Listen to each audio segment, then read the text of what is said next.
Bismillahirrahmanirrahim. Assalamualaikum warahmatullahi wabarakatuh. Alhamdulillahirabbil alamin hamdan katsiran thayyiban mubarakan fih. Usolli wa usallimu ala nabiyina Muhammad wa ala alihi wa sahbihi ajma'in. Amma ba'd. Para pemirsa dimanapun Anda berada, kembali lagi bersama saya Maharati Marfu'ah dan saya Hanif Lutfi dalam serial Fikih 4 Madhab. Iya. Kali ini kita akan membahas tentang apa nih? Tentang puasa Ramadan saat hamil dan menyusui. atau hamil dan menyusui saat puasa Ramadan. Iya, jadi kalau apakah harus puasa atau boleh berbuka? Terus kalau berbuka wajibnya ngapain? Nanti kalau sudah selesai, apakah qadha atau bayar fidyah atau qadha dan fidyah atau fidyah saja atau tidak sama sekali. Oke, seperti biasa kita mulai dari kitab Bidayatul Mujtahid wa Nihayatul Muqtasid. Al-hamil wal murdi'u, jadi ibu hamil dan ibu menyusui, idza aftarata mada alaihima, jika mereka itu buka puasa, maksudnya tidak puasa saat bulan Ramadan, sebaiknya mereka ngapain? Wa hadhil mas'alatu lil ulama'i fiha arba'atu madzahiba. Jadi dalam permasalahan ini para ulama berbeda pendapat dalam 4 madhab. Ahaduha, salah satunya, annahuma yut'imani wala qada alaihima. Jadi mereka memberi makan, berarti membayar fidyah dan tidak qada. Ini pendapatnya bahwa marwiyun ani Bani Umar wa Bani Abbas. Ini riwayat dari Ibnu Umar dan Ibnu Abbas. Wal qaulu tsani, pendapat yang kedua, annahuma yaqdiyani faqad. Mereka qada aja, wala it'ama alaihima, dan tidak wajib fidyah. Wa huwa muqabilul awal, ini berkebalikan dengan pendapat yang pertama. Kan kalau yang pertama fidyah aja tanpa qada, kalau ini qada aja tanpa fidyah. Wa bihi qala Abu Hanifah wa ashabu wa Abu Tsaur. Ini pendapatnya Abu Hanifah dan madhab Hanafi dan Abu Tsaur. Wa salisu, pendapat ketiga, annahuma yaqdiyani wa yut'imani. Jadi mereka qada plus fidyah.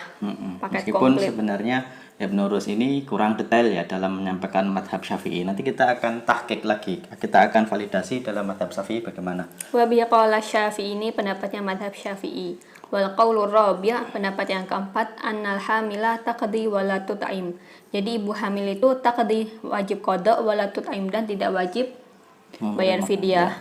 Wal murdi'u, sedangkan ibu menyusui, taqdi wa tut'im, qada plus fidyah. Iya.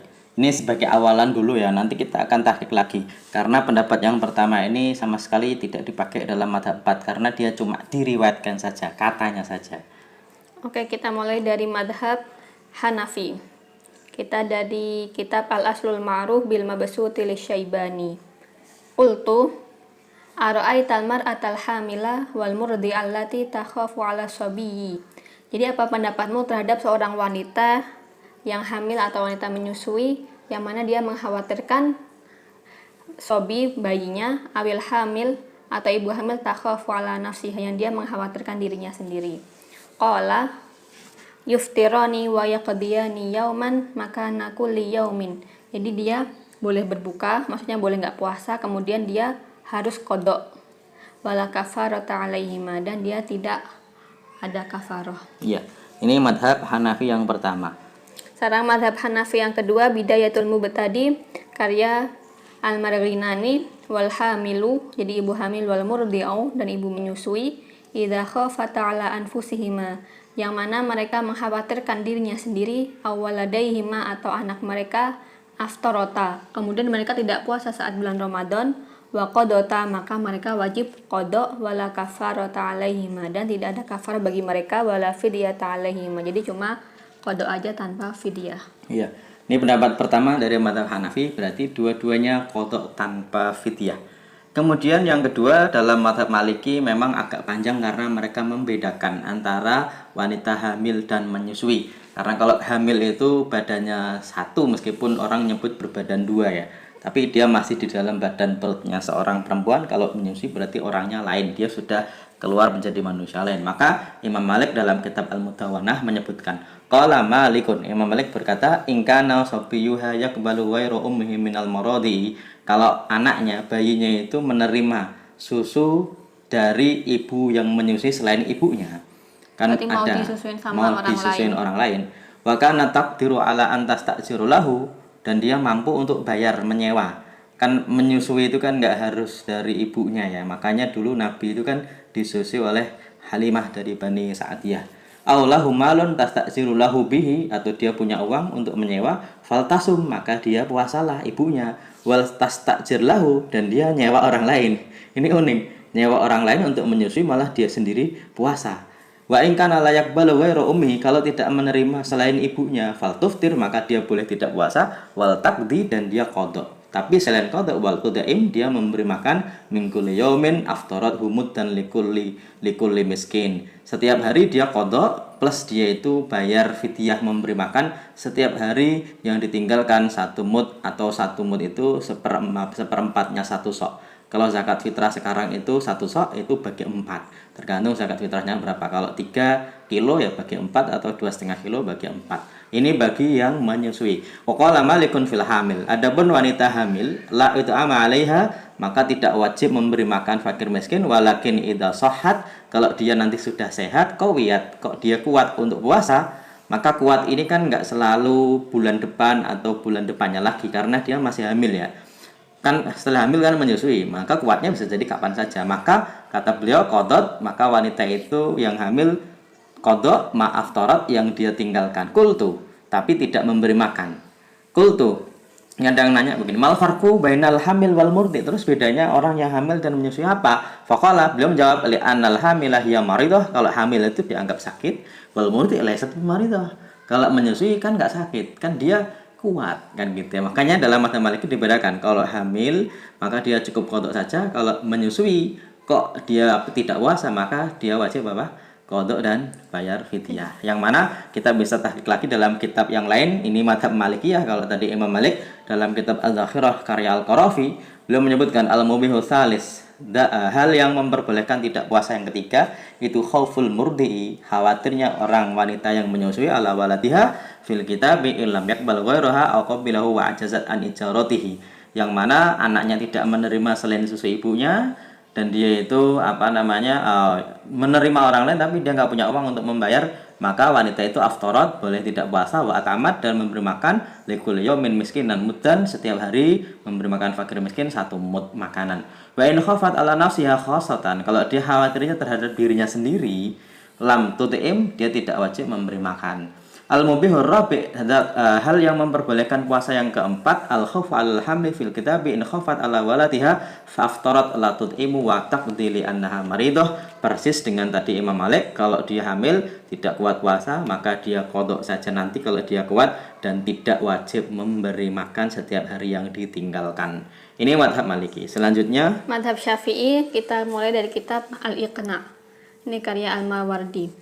Al-hamilu wal murdi'u, jadi ibu hamil dan ibu menyusui, idza khafata ala auladihima, jika mereka mengkhawatirkan anak mereka, aftarata, maka kemudian mereka tidak puasa, wa kafarata an kulli yaumin bimuddin, maka dia dapat kafaroh dengan membayar fidyah setiap hari satu mud.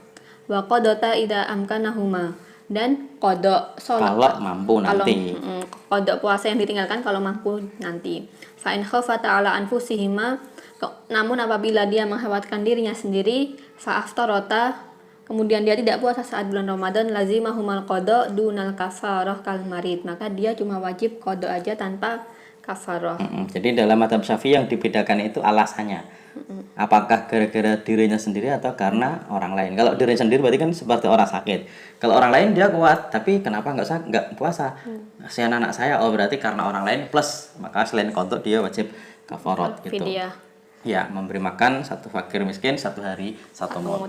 Kemudian kitab kedua Al-Muhadzab fi Fiqhil Imam Syafi'i karya Asy-Syirazi, wa in khafatil hamilu awil murdi'u ala anfusihima, jika seorang wanita hamil atau wanita menyusui mengkhawatirkan dirinya sendiri minas saumi, kalau dia berpuasa, aftarata, kemudian dia tidak puasa, wa alaihimal qada'u dunal kafarah, maka wajib bagi mereka itu qada tanpa kafarah. Li'annahuma aftarata lil khawfi ala anfusihima, karena mereka itu nggak puasa karena dirinya sendiri ya, mengkhawatirkan dirinya sendiri. Fa wajaba alaihimal qada dunal kafarah kal marid, maka mereka wajib qada tanpa kafarah seperti orang sakit. Kan kalau orang sakit nggak puasa Ramadan, qada aja. Wa in khafata ala waladaihima, Namun jika mereka mengkhawatirkan anak mereka aftarota kemudian tidak puasa Ramadan, wa alaihimal qada badalan minas shaum, maka mereka wajib qada. Wa fil kafarah salah satu aqwal, dan dalam bayar fidyah itu ada 3 pendapat. Qala fil dikatakan dalam kitab Al-Um ini karya Imam Syafi'i ya. Yajibu an kulli yaumin muddun. Jadi wajib setiap hari itu membayar 1 mud, bayar fidyah min ta'amin wa huwa sahih. Ini pendapat yang sahih dalam mazhab Syafi'i. Oke, kemudian yang keempat dalam mazhab Hambali kita baca dalam kitab Al-Mughni. Meskipun mazhab Hambali ini dalam masalah ini sama dengan mazhab Syafi'i. Kita akan baca idza khafata, ketika dua orang itu hamil dan menyusui, khawatir ala anfusihima, terhadap dirinya sendiri, falahumal fitru, dia boleh tidak puasa, walaihimal qada'u fahasbu. Kemudian dia hanya wajib qada karena seperti orang sakit.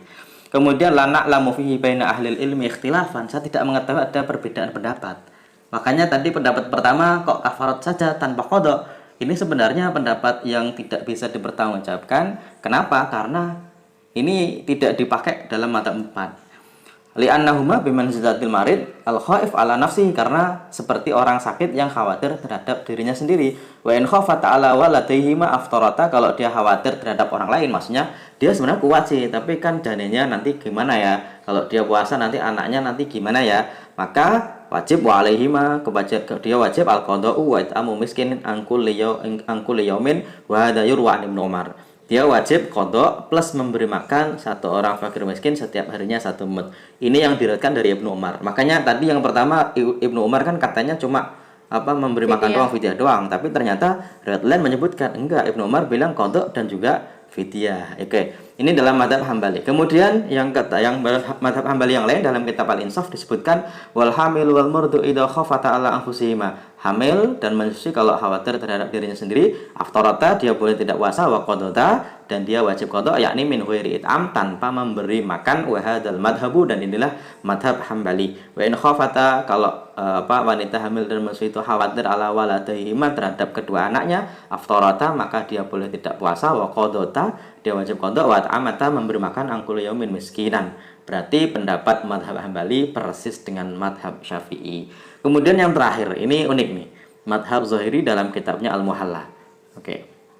Kalau kita baca begini, fa in khafatil murdi'u alal murdai. Kalau ada orang menyusui, dia khawatir terhadap anak yang disusuinya, qillatal labani, susunya itu sedikit, wa atahu, dan tersia-sianya anak itu, kasihan misalnya. Lidzalika, karena airnya sedikit, walam yakun lahu ghairuha, dan dia tidak punya orang lain yang bisa menyusuinya, aulam yakbal satyawiriha, atau anak itu tidak menerima susu orang lain, au khafatil hamilu alal janin, atau orang yang hamil khawatir terhadap janinnya, maka kata Ibnu Hazm aftaru, mereka boleh tidak puasa. Ini boleh tidak puasanya sepakat.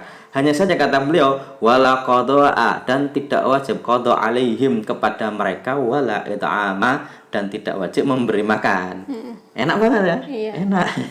Tapi gimana ya? Agak kan susah. Ini pendapat yang iya, pendapat yang ya adalah pendapat begitu. Makanya kalau kita boleh simpulkan dari pendapat 4 mazhab, yang pertama Hanafi, hamil menyusui sama, hanya qada saja. Ini saya kira enak nih. Tapi kapan? Ya nanti kalau dia kuat. Kalau Maliki dibedakan. Kalau hamil qada karena dianggap dia sakit. Kalau menyusui qada dan kafarat. Alasannya apapun menyusui qada dan kafarat. Kalau Syafi'i nanti dulu, tergantung. Hamil menyusui itu khawatirnya gara-gara dirinya atau orang lain. Kalau gara-gara dirinya maka hanya wajib qada. Kalau gara-gara orang lain dia kuat sih, tapi khawatir bayinya, khawatir anaknya, berarti wajib qada plus membayar kafarat. Oke, kalau Hambali persis dengan mazhab Asy-Syafi'i. Kalau Zahiri ternyata mereka boleh tidak puasa dan tidak wajib qada dan tidak wajib kafarat. Oke.